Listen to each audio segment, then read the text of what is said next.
धनंजय जोशी, मुझे ये बताइए, हम ये जो गुजरात का चुनाव मॉडल जो दिखा रहे हैं, ये बहुत अच्छे से बताता है कि हल्का सा मार्जिन 2-3% का मार्जिन कैसे सीटों में बड़ा हेरफेर कर सकता है।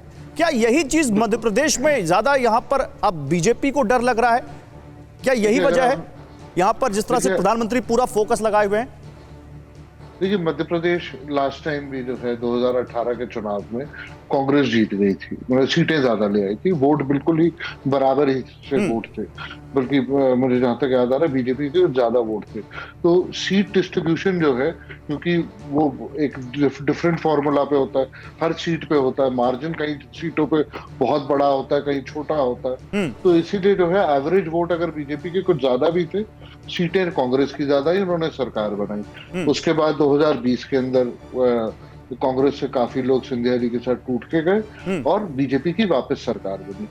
अब वहां पर जो है बीजेपी की अब की बार तो 20 साल की एंटी इनकम्बेंसी होगी, तो ऑब्वियसली उसके अंदर बहुत ज्यादा जोर लगाना बिल्कुल वाजिब है, क्योंकि 20 साल की आपको एंटी इनकम्बेंसी से आप डील कर।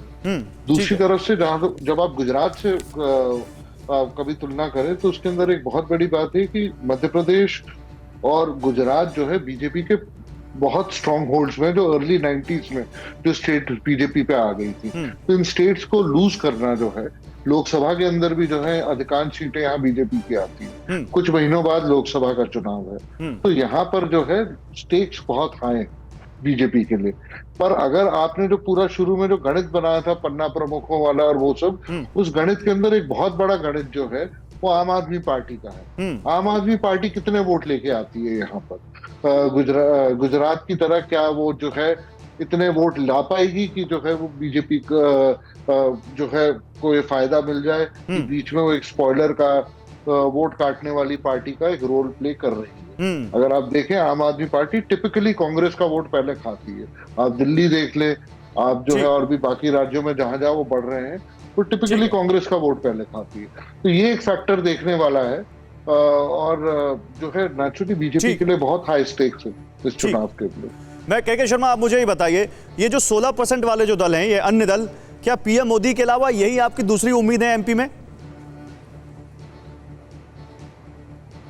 नहीं, पहले तो गौरव जी मैं थोड़ा क्लियर कर दूं कि इसमें बीएसपी इंडिया गठबंधन में नहीं है, पहले तो ये क्लियर हो। तो हमने दिखाया भी नहीं बात, इसमें आप निर्दलियों का भी जोड़ के बैठे। हमने 16% में उनको दिखाया है जो ना बीजेपी, जो इंडिया में है ना एनडीए में।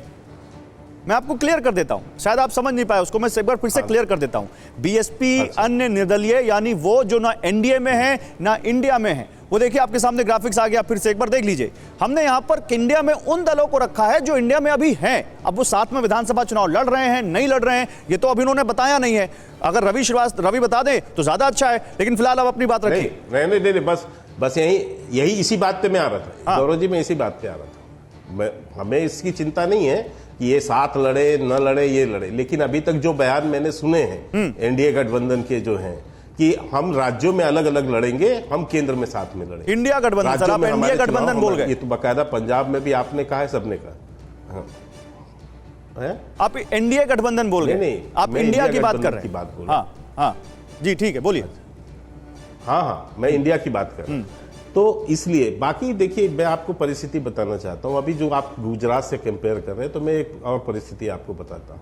गुजरात में अभी जो चुनाव हुआ है, इसके जो पहले का जो चुनाव है, उसमें भारतीय जनता पार्टी का यदि आप देखें तो सीट काफी डाउन हुई थी हमारी, और इसके बाद हम लगभग 99 सीट पर आ गए थे, और इसके बाद हमें एकाएक हम इस बार जो चुनाव हुआ 156 सीट पर गए, और जो कि वहां पर हमारी 6वीं-7वीं बार सरकार बनी। ठीक है, तो और लगातार मतलब कई वर्षों का, तो आप ये जोड़ सकते हैं कि हम 99 में भी पहुंच के, तो मध्य प्रदेश में भी आने वाले समय में आपको वही स्थिति यहां दिखने वाली है कि आप जो कह रहे हैं पिछले साल 1 लाख वोट हमारा ज्यादा था इनसे, सीटें हमारी कम थी, 2-4 जिससे सरकार नहीं बनी, लेकिन इस बार वो जंप आपको देखने को मिलेगा कि जिस तरह गुजरात में हुआ है, उसी तरह इस बार भी यहाँ पर तो जो है वो क्यों देखने को मिलेगा, वही तो मैं पूछ रहा हूँ। उसके पीछे कारण क्या है? उसके पीछे शिवराज सिंह चौहान की 5 साल की सरकार है, जिसका नाम प्रधानमंत्री ने मन से नहीं लिया, या पीएम मोदी का सिंगल इंजन है जो पूरा एकदम जोर लगाए हुए है कि अगर एंटी इनकम्बेंसी है भी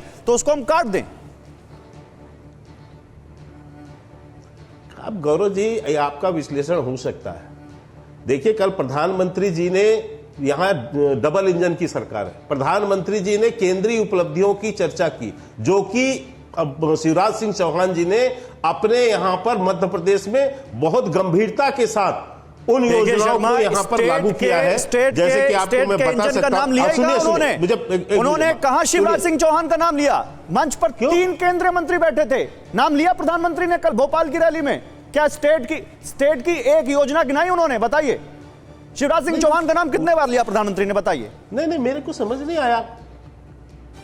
नहीं, मुझे एक बात समझ में नहीं आया कि मंच में उन्होंने संबोधन नहीं बोला, किसी नेता का नाम नहीं बोला, उन्होंने सीधे भाषण चालू किया अपना संबोधन। जनता नहीं, कभी जनमेदनी जो आई नहीं है। अगर आप कह रहे हैं कि शिवराज सिंह चौहान सीएम है, तो उनका नाम तो लेंगे ना। बात ये सुन लीजिए, आप नहीं, आप अपना विश्लेषण आप कर सकते हैं, इससे कोई दिक्कत नहीं है गौरव जी मुझे। लेकिन वहां 10 लाख इतिहास का सबसे बड़ा आज तक का महाकुंभ वहां पर हुआ।